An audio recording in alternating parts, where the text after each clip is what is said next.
Hello everyone student.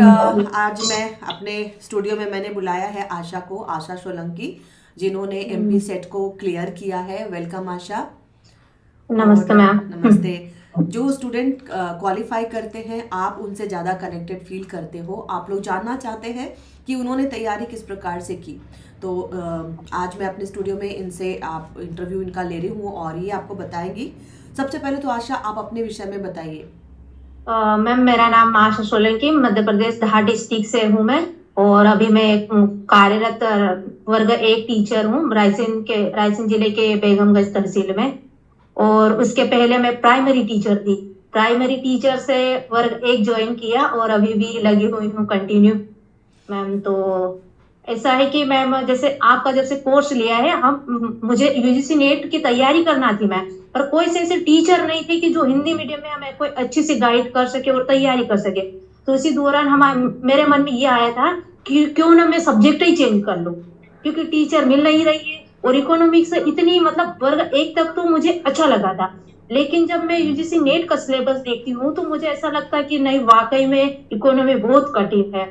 तो मैं सोच रही थी कि मैं क्यों ना लाइब्रेरी साइंस ले लूं और उसी से मास्टर डिग्री कर लूं, उसके बाद में हम यूजीसी नेट की तैयारी करेंगे। ये तक सोच लिया था। फिर मेरे जीजू ने मुझे मना करा कि नहीं आशा, तुम्हारा सब्जेक्ट अच्छा है, तुम इसी को करो।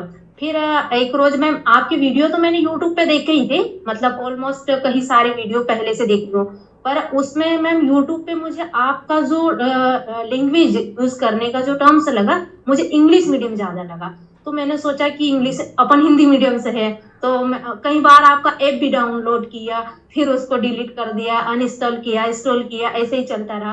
फिर एक रोज मेरे साथ एक मैडम गीता मैम, गीता वास्कले। गीता, हाँ, तो वो आए। उनकी भी पोस्टिंग यही है बेगमगंज में, कन्या स्कूल में। उन्होंने मैम का कोर्स परचेस किया। फिर मैंने आपकी क्लासेस बस 5 से 10 मिनट देखी कि वाह मैम तो कितना अच्छा पढ़ाते हो और हिंदी में ही पढ़ाते, हम बिल्कुल कर सकते। तभी से आपका कोर्स ज्वाइन किया मैम। और सेट के कुछ ही दिन, नेट का हम अप्लाई नहीं किया, सेट का कुछ ही दिन, तो टाइम कम था हमारे पास ना, कोई हमने कोई वीडियो नोट्स बनाए ना कुछ नहीं, बस टाइम कम था। मैंने केवल वीडियो देखे 7 वीडियो, 7 यूनिट कंप्लीट कर दी। उसमें से 3 यूनिट बच गई थी। पेपर ऐसा लगा था मैं कि कहीं हमसे कुछ छूटा नहीं है। मैडम ने जो पढ़ाया है, मतलब कुछ 30% के अराउंड क्वेश्चन अलग हो गए थे, मुझे क्वेश्चन याद नहीं थे।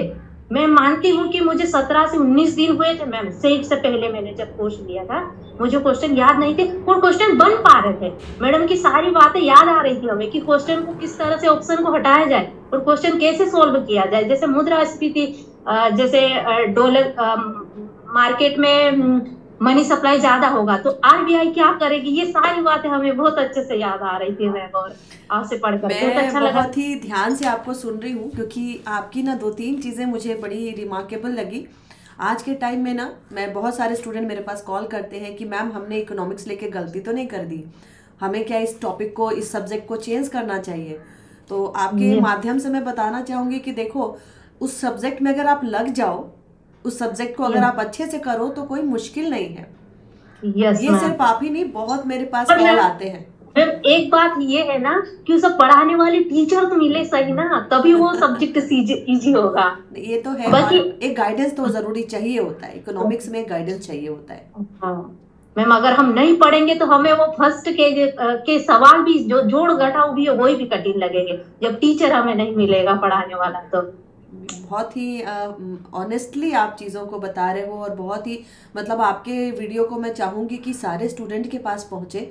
सबसे पहले तो किसी चीज़ से डरना नहीं है। आपके वीडियो से, आपकी बात से जो मुझे फील हो रहा है कि आपको सबसे पहले इस टॉपिक से आपने डर को हटाया, रास्ता यस ढूंढा कि इस सब्जेक्ट के साथ मैं कैसे आगे सक्सेस ले सकती हूँ। और जैसा आपने यस बताया, ग्रेड 1 भी किया आपने, अभी एमपी सेट भी किया, तो आई wish you all the best. आप नेट भी निकालोगे, क्योंकि इसी जोश के साथ अगर चलते रहेंगे ना, यस और मैम। एमपी सेट हो गया है तो असिस्टेंट प्रोफेसर के लिए भी आप ट्राई कीजिए। यस अगर इतने मैम। कम समय में आप सेट क्लियर कर सकते हो तो असिस्टेंट प्रोफेसर भी क्लियर कर सकते हैं। Yes ma'am. ठीक है। अच्छा, एक चीज़ और स्टूडेंट्स को आप बताएंगे, आप वर्किंग है, आप काम कर रहे हो, तो काम करने के साथ साथ समय कैसे निकाल पाते थे? मैम जैसे कि जब हम बेरोजगार थे तब तो हमें टाइम मिलता था, जब केवल हम स्टडी करते थे तो हमें टाइम मिलता था। लेकिन जब जॉब लग जाती है तो टाइम मिलता नहीं है, टाइम निकालना पड़ता है हमें। टाइम मिलता नहीं है, निकालना पड़ता है। कभी कभी ट्रू। इधर से चुरा लिया टाइम, कभी उधर से चुरा लिया। कभी तो प्राइमरी टीचर थे, जब हम वर्ग एक की तैयारी कर रहे थे तो सफर ज्यादा था 1.5 घंटे का, तो मैम ईयरफोन लगा लिए, बस में ही क्लासेस चालू कर दी। वाओ। गुड। बस में ही क्लासेस चालू कर दी। ऐसे टाइम निकालना पड़ता है, कभी इधर से मिल गया टाइम, कभी क्लास के दौरान कि हमारे लेक्चर नहीं है, उस दौरान हमारा काम सब हो गया है स्कूल का, तो कहीं कोने में जाकर बैठ के पढ़ सकते हम। ऐसा करके कुछ टाइम घर पे दिया, कुछ टाइम सुबह, कुछ शाम को, कुछ स्कूल में, इस प्रकार से मैं। बहुत बढ़िया आशा। मतलब मैं इतने सारे इंटरव्यूज मैंने लिए हैं मगर इतना जोश वाला इंटरव्यू मुझे सुन के अच्छा लग रहा है कि कहते हैं ना जहाँ चाह वहाँ राह। है ना, आपके पास समय नहीं, आप जॉब कर रहे हो फिर भी आप टाइम को निकाल रहे हो। मेरे पास बहुत सारे मैम कॉल मैं आते हैं ऐसे कि मैम हाँ टाइम हाँ। नहीं मिलता है। तो देखो टाइम कैसे निकाला जाता है, इसका एक उदाहरण आपको आशा सोलंकी के रूप में मिल रहा है। Yes ma'am. वो मैम सफलता एक दिन में नहीं मिलती है, लेकिन एक दिन जरूर मिलती है, कहते हैं ना। ये तो ये मेरा भी टैगलाइन रहेगा जो आपने बोला है, मैं इसी को अपने थंबनेल में जरूर डालूंगी। बहुत ही अच्छी बात बोली आपने। एक एक दिन में नहीं मिलती लेकिन मिलती जरूर है अगर हम सतत प्रयासरत इसके लिए रहे तो। यस अच्छा, आप एक चीज और स्टूडेंट्स को बताइए। जैसे इकोनोमेट्रिक्स और माइक्रो दो दो टॉपिक से स्टूडेंट को काफी फोबिया है, मैं इसको फोबिया कहूंगी कि दिक्कत होती है। इसको आपने कैसे टैकल किया? मैम देखो, आपका मैथ डर तो बैकग्राउंड मुझे रहा था? इकोनॉमेट्रिक्स जैसे सब्जेक्ट से मुझे भी डर था। और इकोनॉमिक्स की जैसे लैंग्वेज जो टर्म्स यूज होते हैं ना, वो इतने कठिन होते हैं। जैसे अपन मुद्रास्फीति बोल देंगे तो कुछ लोगों को कुछ पल्ले ही नहीं पड़ता कि मुद्रास्फीति क्या है। जब हम पढ़ेंगे उसको करेंगे, इकोनॉमेट्रिक वैसे बहुत कठिन लगता है, हम मुझे भी, लेकिन करेंगे मैम, और आप जैसे टीचर मिलेंगे तो फिर थैंक यू। सफलता तो मिलनी ही है मैम। माइक्रो में तैयारी आपने कैसे की? ग्राफ पे कमांड करना, ये सारी चीजें कैसे करी? मैम अभी तक तो मैं कुछ भी नहीं कर पाई थी मैम, ग्राफ वगैरह, क्योंकि पहले से जब मैं पढ़ती थी मैम, ऐसा है कि मेरी जॉब को 12 अप्रैल को मेरी जॉब प्राइमरी टीचर से अब तक की जॉब को मेरे 2 वर्ष हो जाएंगे। लेकिन मैं पढ़ती रहती हूँ, हर हर दिन पढ़ती हूँ मैम, कोई सा दिन ऐसा नहीं जाता है अच्छा, कि हम आप नहीं मुझे एक बात पढ़ते। बताओ। आपकी कहानी बहुत कुछ मुझे मेरी तरह लग रही है क्योंकि मैं सरकारी नौकरी में भी रही और मुझे था कि काम करते रहना है, कुछ ना कुछ करते रहना है। तो आप हाँ मुझे एक मैम। बात बताओ, आपकी पढ़ाई का शेड्यूल क्या था? आप सुबह में पढ़ते थे? एक होता है ना कि हमें कॉन्सेप्ट पढ़ना है, तो मैं सुबह में उठ के पढ़ती थी 4:30 बजे जब पूरा माहौल शांत रहता था। तो आपकी स्ट्रैटेजी क्या होती थी? मैम हम सुबह नहीं उठ पाते थे, लेकिन वही नॉर्मल 6-7 बजे के समथिंग उठते थे। और सबसे पहले ऐसा गुरु मंत्र था कि सबसे पहले हमें कोई भी काम नहीं करना है, हमें सिर्फ पढ़ना ही है। आज हमें जॉब मिल गई, उसके बाद भी ऐसा नहीं लगता है कि हम सुबह उठ के कुछ और काम करें। सबसे पहले हम स्टडी स्टडी स्टडी, एक चीज उसके और बाद में आप जो आशा जो बताइए, दिनचर्या। आजकल मैं देखती हूँ बहुत सारे स्टूडेंट जो हैं वो व्हाट्सएप पर, इंस्टाग्राम पर, मतलब इन सब चीजों के लिए टाइम निकाल लेते हैं। आपके अनुसार यस आप क्या इन पर ज्यादा टाइम देते थे? मैम, जो इंस्टाग्राम है ना, अभी तक हमारे फोन में हमने उसको इंस्टॉल नहीं किया है, आज तक नहीं किया। हमने सोचा कि एक जॉब मिल जाए उसके बाद में करेंगे। एक जॉब मिल गई थी, हमने फिर नया इंस्टॉल किया। फिर हमने सोचा वर्ग एक बन जाए, फिर हम उसको इंस्टॉल करेंगे। फिर अब सोचा है कि नहीं, अब हम एपी का निकाल दें, इसके बाद में हम करेंगे। बिल्कुल। जिस तरीके का आपका जोश और जिस तरीके की आपकी स्ट्रैटेजी है, आप असिस्टेंट प्रोफेसर भी जरूर निकालेंगे। एंड मुझे बहुत ही खुशी हुई आपसे बात कर। मैं तो पहली बार आपसे बात कर रही हूँ। सारे स्टूडेंट को मैं, आप लोग मुझे देख पाते हो, मैं मिल नहीं पाती।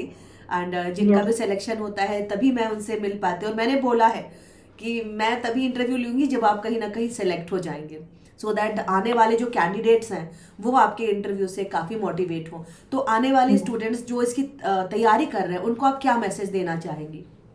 उन सबको मैं यही कहना चाहूंगी कि अगर आप भी कहीं मेरी तरह ही डर रहे हो इकोनॉमिक्स से, तो बिल्कुल मैम के प्लेटफॉर्म पे आइए। आप, आपका स्वागत है हमारी ओर से भी और मैम की ओर से भी।